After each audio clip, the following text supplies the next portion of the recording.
Thank you so much. And keep it going for Mackenzie Bills. That was probably the most wonderful introduction I've ever received. Thank you. Thank you all for coming out tonight. The other day, something weird happened to me. I was walking. That wasn't the weird part. I was walking and it came time to cross the street. I was at an intersection, so I waited for the signal to cross. And when I got the signal, I started to cross the street, and a car that wanted to turn right wasn't able to turn right because I was in the intersection. And when I completed my cross, the driver of the car started to turn right, and while he did, he rolled down his car window, leaned out of it, and he yelled at me. And what he yelled was, "What is wrong with you? What is wrong with you?" And everyone, I know many of you here don't know who I am. I'm a very pleasant person on a regular basis. But something about what this man said really upset me, so what I said back to him was, "You don't even want to know. So much is wrong with me. You don't even want to know, sir. You don't want to know the half of it." And he drove away. So I think I got the best of that exchange. I'm used to getting yelled at. I think it's because there's a lot of stress in the world now. I find a lot of interactions to be stressful. I think we all do. I find one of the most stressful places is the grocery store, and that sucks because you have to go to the grocery store all the time. One of the most stressful parts of going to the grocery store is actually checking out, getting your groceries. You want to check out, you say, "All right, fine. Let's all go to the self-checkout." Oh no. Self-checkout, everyone. It's called self-checkout. That's the stressful thing right there. I've never gone through one of those things by myself. You go into the self-checkout, you have a Diet Coke, 2 ramens, and an apple. You scan one of your ramens, help is required for this item. It's like, what?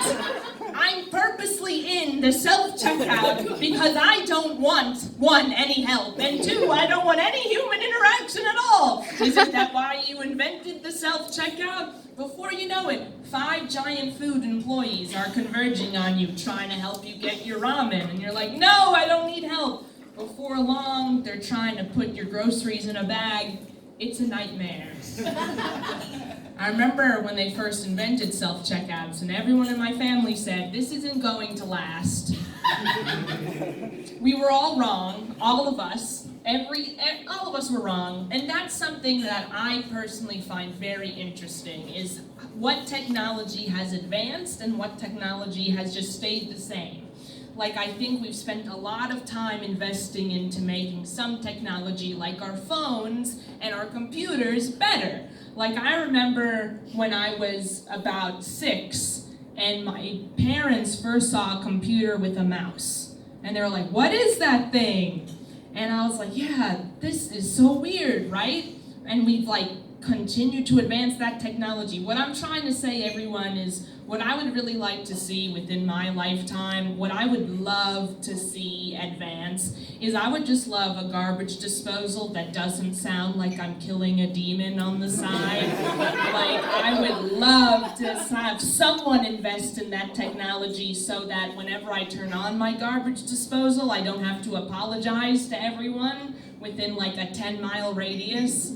And who knows? Who knows if that will ever happen, but everyone, we're sitting on a multi-million-dollar idea. So, invest in it.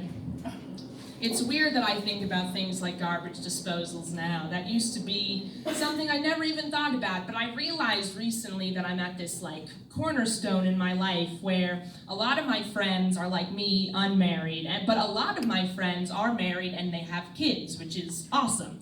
I was at a bachelorette party over the summer for one of my really good friends from college, and half of the wedding party was not married, and the other half were moms. And that actually came to really good use, actually, down the line, because I remember distinctly when we were actually at the wedding. It was a July 4th wedding, so it was really hot. And we were standing, waiting to process in with all the flower girls and ring bearers. And one of the moms like turned to everyone and was like, "Okay, kids, who wants some juice?" And all the flower girls and ring bearers said, "Me." And then I was in line and I was like, "I too would like a juice, Amanda. Throw me a juice." And she did. She had juice to go around. I think one great thing about moms is that they have a bag separate from their regular bag of just snacks and juice. And I would love to one day have that bag.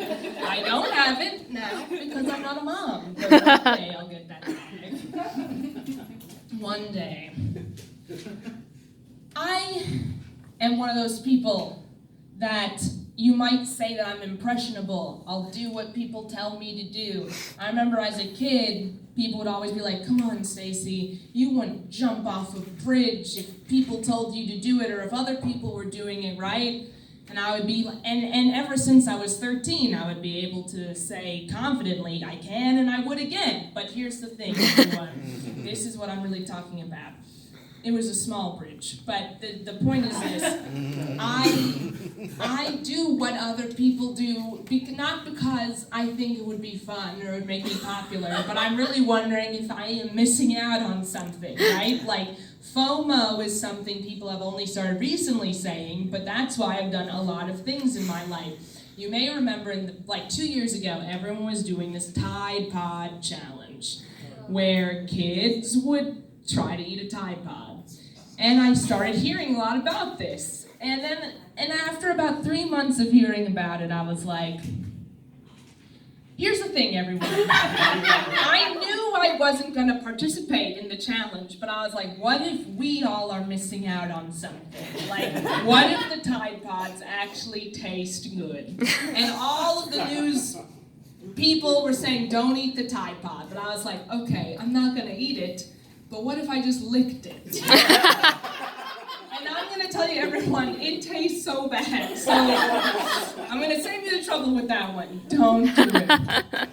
I don't take medical advice well. So like the Tide Pod challenge, but also all throughout my life. It was my birthday recently. And thank you! Earlier in the day, like around 8 a.m., I got an email from my dentist's office, and it was like, "Happy birthday, Stacy, from Fenton Family Dental." And I was like, they care about me. And then around 2 p.m., they were like, "It's your birthday, Stacy. Schedule your follow-up appointment." And I'm like, they just want my business. They don't care about me.